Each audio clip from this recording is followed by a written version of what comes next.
Hello everyone, welcome to my channel. So today we will discuss about rotational axis of symmetry. So at first let us know what is that.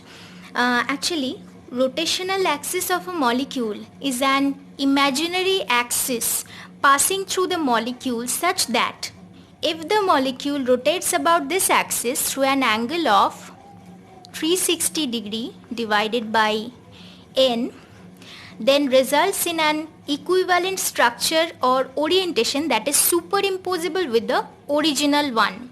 Let me explain this one with an example. Let us take water molecule. So we will write water molecule like this. This is the actual structure of water molecule.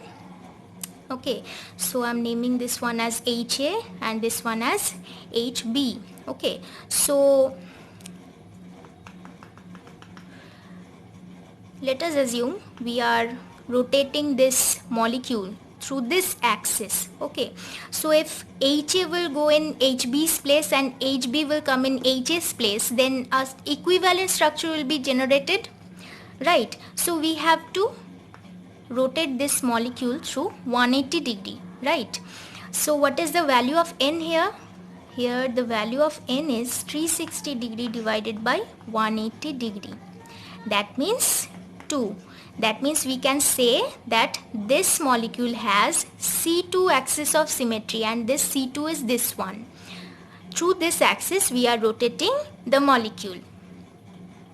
Suppose now we are talking about benzene molecule C6H6, right? So it looks like this. So actually it has C2 as you can see. So how many C2s does it have? It has 6 C2s passing through each pair of opposite sides. These are the opposite sides and the corners. So how many C2s we can draw from this one? These are the opposite corners. So if you rotate it by 180 degree, same structure will be generated, right? So this will come in this side and this one will go to this side, and another one is possible from this one,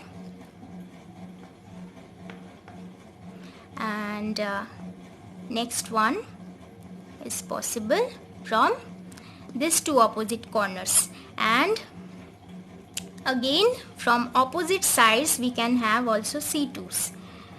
Suppose this and this side, so from here we can have one C2, this side and this side, another C2 we can have, and this side and this side, next one. So how many C2s does it have? It has 6 C2s.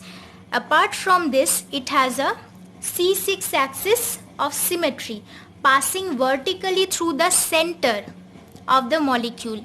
Because why it has C6 axis? C6 axis means we have to rotate it through 60 degree, right? 60 degree means this point will come in this position, this point will come in this position. That means we will have a superimposable structure with the original one. That means it has 6 C2s along with one C6 axis.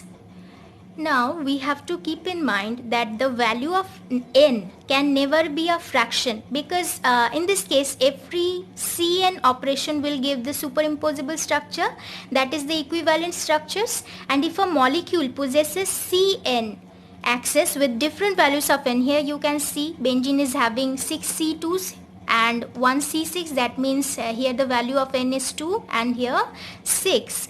So the maximum value of n is called the principal axis. So the principal axis of benzene is C6, not C2. Okay. So I hope your idea about rotational axis of symmetry is clear now. So in my next video, I'll be talking about plane of symmetry or sigma planes. Till then, stay tuned with my channel, and if you are new to my channel, then don't forget to subscribe, like and share my videos. Thanks for watching.